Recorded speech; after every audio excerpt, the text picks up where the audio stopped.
पिछली वीडियो में हमने कुछ डिस्कस किया था, तो इसमें जिसमें हमने डिमांड ऑफ ओथ जो है वो डिस्कस किया था, ओथ अगेंस्ट ओथ डिस्कस किया था। एक बात याद रखें, जब अगर क्लेमेंट ने हलफ दे दिया है मगर डिफेंडेंट ने हलफ नहीं दिया, ऑन ओथ के ऊपर उसने हलफ नहीं दिया, तो फिर क्या होगा, जो डिफेंडेंट है वो हार जाएगा।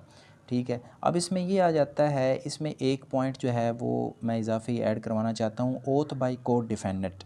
ये पॉइंट जो है इसमें ये लिखा गया है कि अगर एक से ज़्यादा डिफेंडेंट हैं, जो डिफेंडेंट ओथ दे देगा उसकी हद तक तो केस हार जाएगा। मिसाल के तौर पर एक प्लेंटिफ था और जो डिफेंडेंट हैं वो 5 हैं, लेकिन प्लेंटिफ ने 4 जो डिफेंडेंट्स थे उनसे उन्होंने ऑन ओथ हलफ दे दिया। उन्होंने कहा कि आपका जो क्लेम है उस क्लेम के बारे में हमारा कोई उसके साथ कंसर्न नहीं है। तो जब उन 4 डिफेंडेंट्स ने हलफ दे दिया तो उनकी हद तक तो प्लेंटिफ जो है केस है, जो प्लेंटिफ जो अपना केस है वो हार जाएगा। लेकिन अगर उनमें से एक डिफेंडेंट जो है वो हलफ ऑन ओथ वो हलफ नहीं देता, तो फिर जो प्लेंटिफ है वो जीत जाएगा।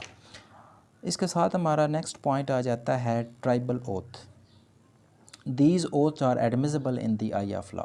अब ये ट्राइबल एरियाज़ के अंदर कुछ उनका अपना एक सिस्टम था, जिरगा सिस्टम या कुछ और कह लें, उनकी अपनी रवायात थी। अगर उनमें वो कोई ओथ लेते थे तो वो भी आप जो पाकिस्तानी अदालतें थी उनके अंदर एडमिसिबल था। उससे अगला पॉइंट हमारे पास आ जाता है काइंड्स ऑफ ओथ। अब ओथ की 2 काइंड्स हैं मेन, एक जनरल ओथ है और एक स्पेशल ओथ है। जनरल ओथ जो है वो आर्टिकल 163 में बताई गई है, जो अब हम ये डिस्कस कर रहे हैं ये जनरल ओथ है। जबकि जो स्पेशल ओथ है वो ओथ एक्ट 1873 के सेक्शन 8 टू 12 तक है, यानी सेक्शन 8 से लेकर 12 तक जो है वो ओथ एक्ट 1873 जो है वो डील करता है स्पेशल ओथ से। अब ये है इसमें कि अगर 2 पार्टीज़ हैं, उन्होंने when both the parties have chosen their own mode of deciding the controversy. अब 2 पार्टीज़ थी, उन्होंने आपस में कोई कॉन्ट्रैक्ट किया, कोई एग्रीमेंट किया और उसके अंदर उन्होंने ये एक प्रोविज़न भी रख दी कि अगर हमारे दरमियान कोई कंट्रोवर्सी होती है तो उस कंट्रोवर्सी को हल करने के लिए ये प्रोविज़न हम ऐड कर रहे हैं। तो वो जो पार्टीज़ हैं वो उन प्रोविज़न की वो उस प्रोविज़न की बाइंडिंग हैं, वो उस प्रोविज़न के ऊपर अमल दरामद करेंगी जो उन्होंने आपस में मिल बैठ के जो तयन की थी, जो एक प्रोविज़न ऐड की थी। अदालत भी अगर उनका केस अदालत में आता है तो अदालत भी उस प्रोविज़न को मद्देनज़र रखते हुए कि उनका केस जो है वो फैसला करेगी। नेक्स्ट इसमें हमारे पास आ जाता है deposition of oath. Deposition on oath by a party in his favour nevertheless remains evidence. अब एक पार्टी है वो अपने फेवर में एक जो है वो ओथ देती है तो उसको एडमिट नहीं किया जाएगा।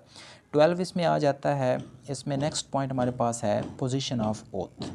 अब ये बड़ा इंपॉर्टेंट एक केस है जिसके अंदर उन्होंने कुछ बातें डिस्कस की थी, जिसमें पहली बात उन्होंने डिस्कस की कि oath is not a mockery. अब ओथ देना, हलफ देना कोई मजाक वाली बात नहीं है, ये प्रॉपर एक बहुत बड़ा इंसान के ऊपर होता है कि उसने एक हल्फन ये बात की है कि वो इस चीज़ से या इस चीज़ के साथ उसका कोई तल्लक नहीं है, तो बड़ी केयरफुली ये हैंडल करना पड़ता है। Law does not allow vast interpretation of this article.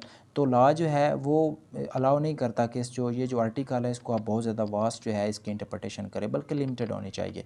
No other diametrical is allowed. इसके अलावा और कोई ज़राए और कोई तरीक़ाकार नहीं है।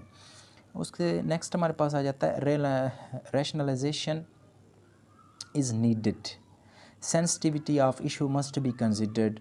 No penal consequences for refusal to oath. अब ये मामला बड़ा सेंसिटिव है, इस सेंसिटिविटी को अदालत ने मद्देनज़र रखना है और उसके मुताबिक फ़ैसले करने हैं।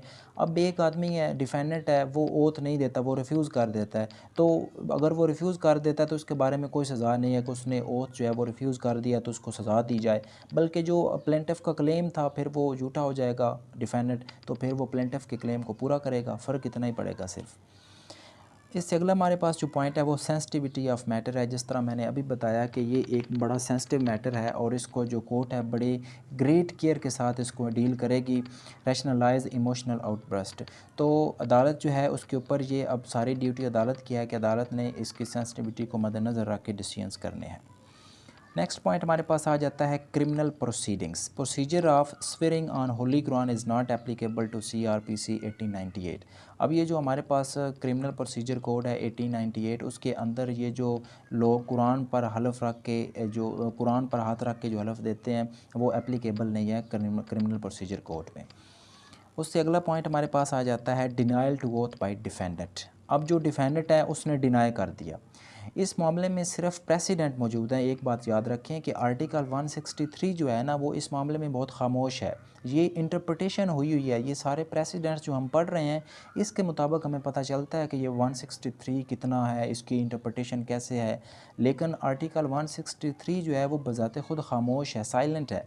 इस मामले में सिर्फ हमारे पास प्रेसिडेंट्स मौजूद हैं। अगर एक पार्टी डिनाई करती है तो वो केस हार जाएगी, सिंपल सी बात है, सिर्फ इतना। Provision of article 163 does not lay down what would be the consequence if defendant does not deny plaintiff's claim on oath. अब